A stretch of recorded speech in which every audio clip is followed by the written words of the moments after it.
If a single moment could destroy, or redeem, your entire life, what would you choose?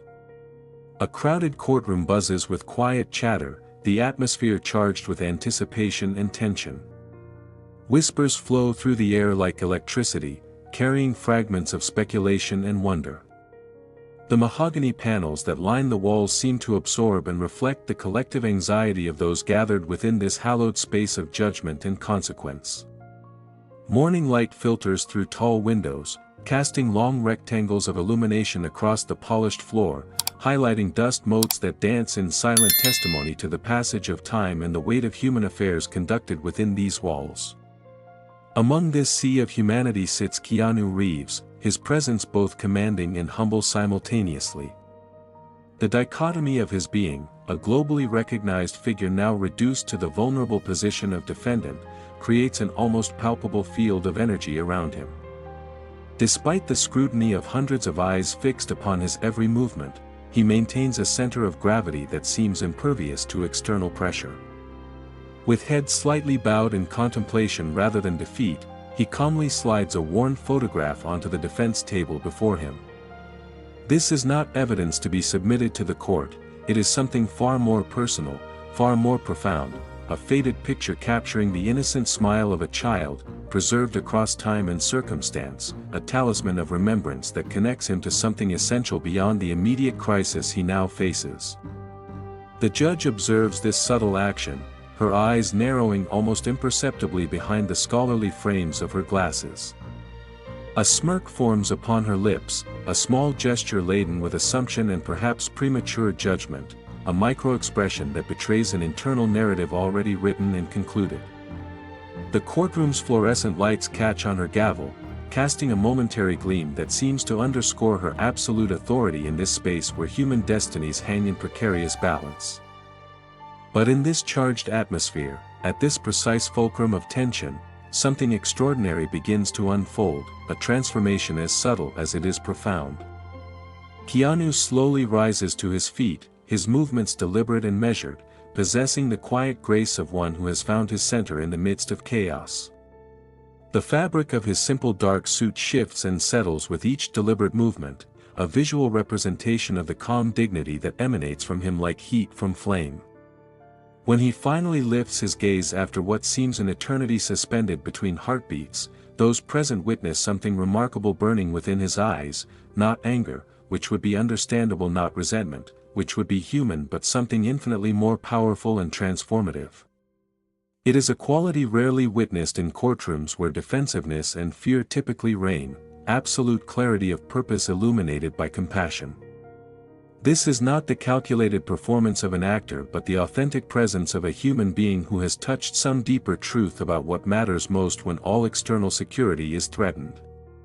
If your entire future balanced precariously on a single moment, suspended between ruin and redemption, would you choose the path of confrontation and battle, or would you discover the transcendent power of forgiveness? What choice would you make when everything hangs in the balance? Where are you watching this profound human drama unfold from? What perspective colors your understanding of this moment of truth? The federal courtroom nestled within downtown Los Angeles had reached a state beyond mere fullness, it existed in a realm of overwhelming presence. Every conceivable seat had been claimed hours before the proceedings began. The very air seemed to hum with an electric tension of expectation that connected every person present. Journalists huddled together in designated areas, their notepads and digital devices poised to capture every nuance, every word, every subtle shift in the unfolding drama. Attorneys whispered with urgent intensity to colleagues and clients, their voices forming a tapestry of hushed strategy and concern. Curious spectators, drawn by both the celebrity at the center of this proceeding and the fundamental human questions at stake, leaned forward in their seats, physically unable to resist the gravitational pull of the moment's significance. At the focal point of this intricate human tableau, Judge Meredith Lawson adjusted her glasses with practiced precision. Her fingers, accustomed to the weight of legal tomes and the authority of her gavel, moved with deliberate care. As she completed this small gesture, those seated nearest to the bench could discern a faint, almost imperceptible smirk tugging at the corners of her mouth, a subtle manifestation of something internal that colored her perception of the case before her. Across the expansive courtroom, separated by both physical distance and philosophical worlds, Keanu Reeves maintained a posture of quiet dignity at the defendant's table. His attire spoke volumes through its simplicity, a dark suit that reflected not the ostentation of wealth but rather a profound understanding of humility appropriate to the gravity of these proceedings. His hands rested before him, calmly folded as though in meditation rather than defense. Every aspect of his bearing radiated not the desperate energy of someone fighting against accusation, but the centered composure of an individual preparing to shoulder whatever weight might be placed upon him, regardless of its heaviness or injustice. "Mr. Reeves," Judge Lawson's voice cut through the courtroom's hushed atmosphere with masterful clarity, carrying without effort to every corner of the chamber. Her tone contained layers of meaning, authority certainly, but also an undercurrent of something more personal, a note of thinly veiled amusement that seemed incongruous with the solemnity of her position. "Your claim that your charity's funds were misused without your knowledge is charming, but utterly implausible." Her words fell into the silence like stones disturbing still water. The ripple effect was immediate, a wave of muffled laughter spread through the assembled crowd. Some attempted discretion, hiding their amusement behind raised hands and ducked heads. Others made little effort to conceal their enjoyment of this moment of judicial criticism directed at a figure of such public renown. The realization spread through the gallery with the speed of wildfire: was the judge, a figure meant to embody impartiality and measured consideration, actively mocking Keanu Reeves? The thought buzzed through the assembled observers like a swarm of unseen hornets, simultaneously shocking and oddly thrilling in its departure from expected decorum. Judge Meredith Lawson had not built her formidable career on foundations of gentleness or accommodation. Neither leniency nor patience with what she perceived as the special pleading of celebrity had ever characterized her approach to justice. Over decades dedicated to the exacting standards of corporate compliance law, she had systematically dismantled the elaborately constructed defenses of billionaires and public figures alike. Her intellect, honed through prestigious Harvard education and tempered in countless high-stakes legal battles, had little room for what she dismissively categorized as celebrity excuses. Her contempt for such special pleading was legendary within legal circles.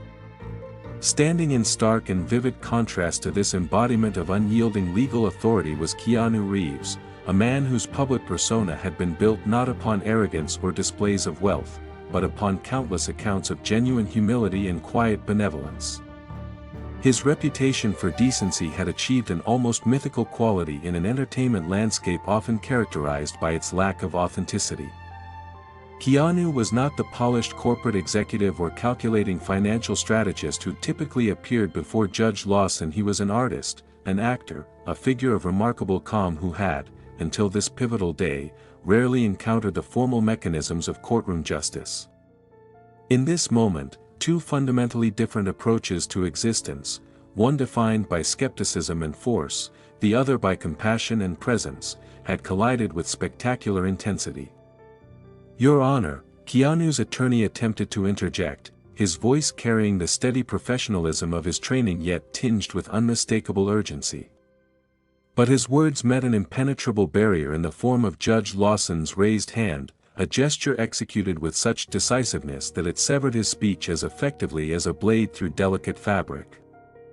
"The court is not interested in Hollywood fairy tales," she declared, her tone carrying a chill that seemed to lower the temperature of the entire chamber.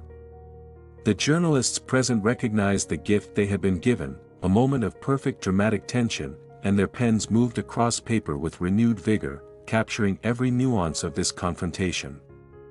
Some smiled privately to themselves, savoring the unfolding drama with professional appreciation.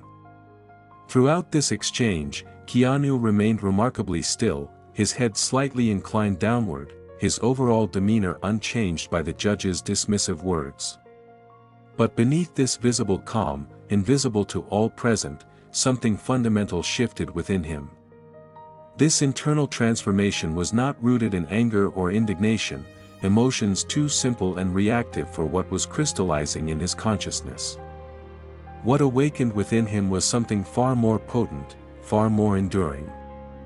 It was resolve, pure, unshakable, and transformative. If you found yourself standing alone, subjected to the mockery of an entire room of observers, which path would you choose? Would you rise in fierce defense of yourself, marshaling arguments and emotion to counter the attack? Or would you recognize an opportunity to fundamentally alter the dynamics at play, changing not just the outcome but the very nature of the game itself? Consider carefully, would you 1. Stand your ground and fight against the accusations with everything at your disposal, or 2. Transform the situation through unexpected action that transcends the conventional boundaries of conflict? During the court's lunch recess, that brief interlude when the mechanisms of justice paused for human necessity, the spacious corridor outside courtroom 17 be transformed into an impromptu war room. Keanu's legal team, comprising some of the nation's most distinguished attorneys, engaged in frantic activity that contrasted sharply with their typical measured professionalism. The morning's proceedings had shaken their confidence, disrupting carefully constructed strategic frameworks. They huddled in tense conferences, voices lowered yet urgent, as they reworked approaches and attempted to salvage what they could from the morning's difficult proceedings. Legal pads filled with hastily scribbled notes, precedents were frantically researched on smartphones and tablets, and concerned glances were exchanged between colleagues who rarely found themselves on the defensive. Their professional instincts, honed through years of high-stakes litigation, drove them to adaptation and counter-strategy, the standard responses of their training and experience. The lead counsel, Jonathan Blackwell, whose reputation for courtroom composure was legendary, ran his fingers through silver-streaked hair in a rare display of agitation.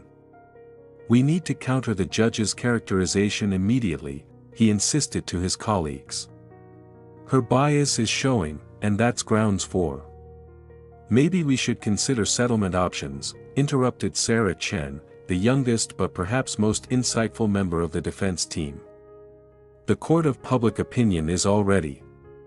"Absolutely not," cut in Richard Morales, the veteran strategist whose presence had been specifically requested for this case. "Settlement implies guilt. We counterattack. We have precedents where judicial bias." Their voices overlapped in a symphony of legal terminology and strategic positioning, each mind brilliant in its own right but collectively trapped within conventional paradigms of conflict and resolution. Keanu, however, moved to a different rhythm entirely, one almost imperceptible to those accustomed to the frenetic energy of legal crisis.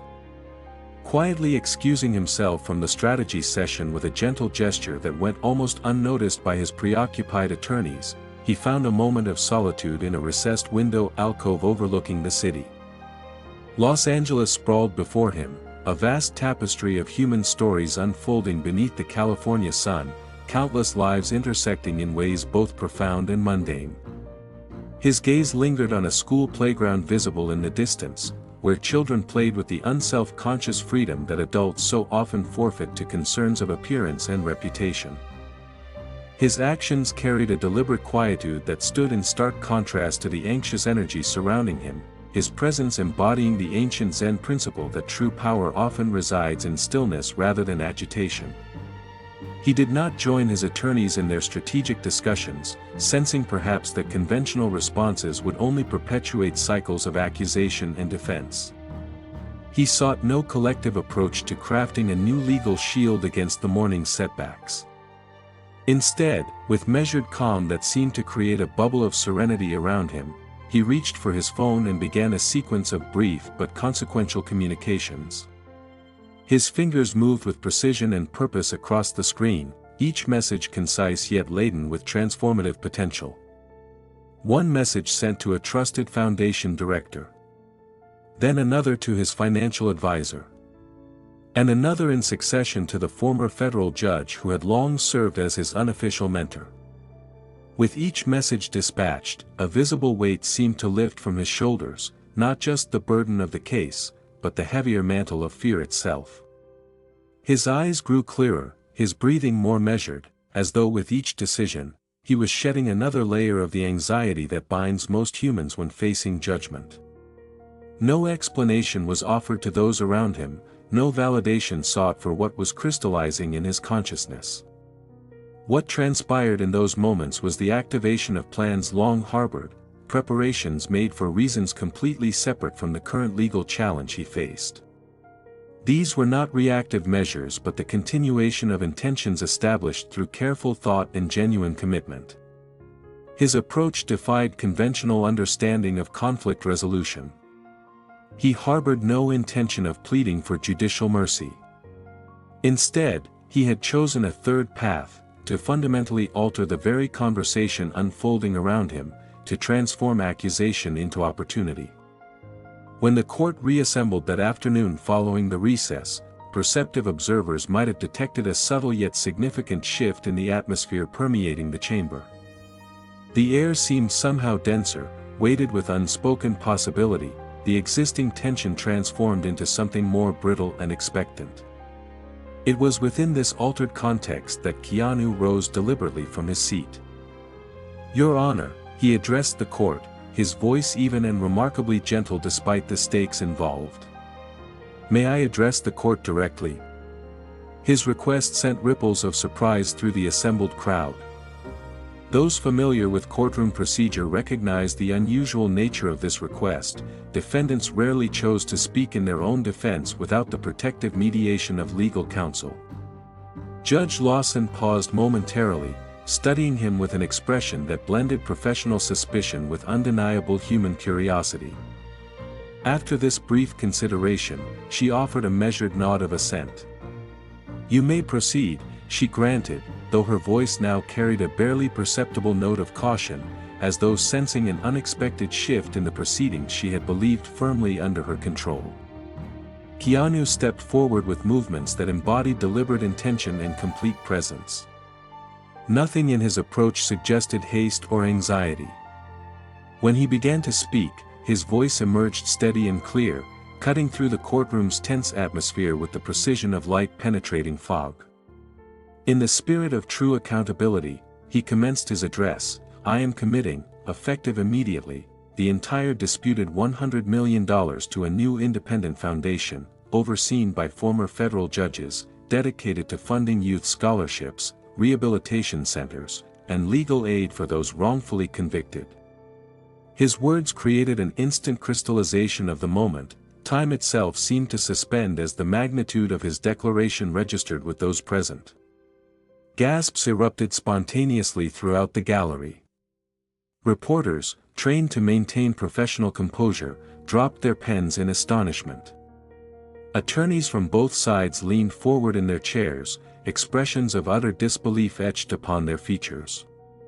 Even Judge Lawson, that unwavering pillar of judicial authority, displayed a visible reaction. She blinked repeatedly, a momentary fracture in her composure, her previously confident expression faltering for the first time since the proceedings had commenced. But Keanu had not concluded his address.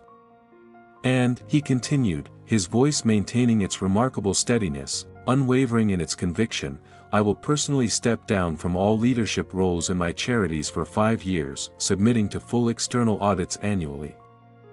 The plaintiff's legal team immediately descended into frantic consultation, their whispered exchanges carrying notes of confusion and strategic uncertainty. Journalists throughout the courtroom scrambled with renewed vigor to capture every word, every nuance, every implication of what was unfolding before them. From somewhere in the back of the chamber, a veteran reporter, witness to countless legal dramas throughout a distinguished career, murmured with unmistakable awe, "This changes everything." The comprehensive magnitude of Keanu's pledge crashed over the courtroom with the unstoppable force of a tidal wave, altering everything in its path. What became immediately clear was that Keanu was not engaged in conventional self-defense. Instead, he was offering something that no judicial order, no legal mandate could have extracted, a voluntary, uncoerced commitment to genuine accountability that transcended the boundaries of the case itself. And somewhere deep within Judge Lawson's stern judicial persona, beyond the professional skepticism and practiced authority, something fundamental shifted and softened. For the first time, uncertainty flickered in her eyes, a rare fracture in the fortress of authority she had spent decades constructing. The polished veneer of judicial detachment cracked just enough to reveal the human being beneath the robes, someone capable of surprise, of reconsideration, of growth. For the first time in years of presiding over high-profile cases, Judge Meredith Lawson found herself rendered momentarily speechless. She sat back in her chair, silent and humbled, not by cleverness of argument or legal maneuvering, but by the raw, undeniable power of humility manifested through decisive action. The courtroom, so accustomed to her commanding presence, collectively held its breath as they witnessed something few had ever seen before, Judge Lawson at a loss for words, her carefully constructed framework of assumption and judgment visibly dissolving before their eyes. The headlines that greeted the public the following morning exploded across media platforms with unprecedented energy, spreading across digital screens and print publications with the velocity of revelation. Editors who had witnessed decades of sensational stories struggled to capture the essence of what had transpired, an event that transcended conventional categories of celebrity news or legal proceedings. Keanu turns accusation into action, $100 million for justice, declared the New York Times in bold typography that seemed barely adequate to contain the magnitude of the story, capturing both the financial scope and moral dimension of his response. The article that followed explored not just the legal implications but the potential societal ripple effects of such an unorthodox response to accusation. Humility over ego, Keanu's masterstroke, proclaimed CNN across its global network, recognizing the philosophical depths underlying his courtroom declaration. Political commentators and ethicists found themselves in rare agreement as they analyzed the event, recognizing something that touched fundamental questions about power, responsibility, and authentic leadership. Judge mocked him, he changed lives instead, headlined The Guardian, distilling the dramatic human narrative to its essential contrast. Their analysis drew parallels to historical figures who had transformed personal suffering into collective advancement, placing Keanu's actions within a lineage of transformative responses to injustice. From defendant to defender, Reeves redefines justice, splashed across the front page of the Los Angeles Times, the paper of record in the very city where the drama had unfolded. Their detailed coverage included interviews with legal experts who confessed themselves astounded by what one Harvard professor called a paradigm shift in how we might understand accountability. When attacked, he built bridges, offered the Washington Post, their coverage extending beyond the immediate story to examine how such an approach might transform other areas of contentious public discourse. Social media platforms across the digital landscape ignited with discussion and reaction, algorithms struggling to contain the explosion of engagement as millions shared, commented, and debated what they had witnessed. The conversation transcended typical celebrity discourse, touching deeper questions about redemption, integrity, and the nature of genuine power in a world starved for authentic examples. Keanu wasn't merely trending in the ephemeral way of celebrity news cycles that typically flare and fade within hours. He was fundamentally redefining societal understanding of what authentic public accountability could embody in its highest form. In countless conversations from university lecture halls to family dinner tables, people found themselves reconsidering fundamental assumptions about conflict, resolution, and the transformative potential of choosing an unexpected path. Celebrities, politicians, social activists, and ordinary citizens alike contributed to an expanding conversation. Many confessed to being moved to tears by the audacity and profound humility embedded within his actions. The response transcended political divides and cultural differences, touching something universal in human understanding of integrity. Within a single week following the courtroom declaration, the newly established foundation began distributing its first grants, extending tangible support to hundreds of vulnerable young people previously existing at society's margins. Scholarships that transformed educational possibilities became realities rather than distant dreams. Rehabilitation programs long starved of adequate resources found new vitality and expanded capacity. Legal aid organizations dedicated to advocating for those without voice discovered renewed hope and practical means to pursue justice. Meanwhile, in a development few could have anticipated, Judge Meredith Lawson, a figure long considered unshakable in her certainties, found herself confronting uncomfortable questions about perception and prejudgment. Had she fundamentally misjudged the character of the man who had stood before her court? Had she mistaken his genuine humility for weakness, failing to recognize its authentic strength? In a world that persistently equates power with dominance and success with aggressive self-advancement, perhaps the truest expression of power resides in entirely different territory. Not in the strategic destruction of opponents. Not in the clever triumph of winning arguments. But in the infinitely more challenging endeavor of transforming apparent mistakes and accusations into opportunities for collective elevation, of converting potential personal disaster into widespread social benefit. If you found yourself standing in Keanu's position, facing public accusation and potential disgrace, which path would you have chosen? Would you have marshaled every resource to fight against the allegations, protecting your reputation through conventional means?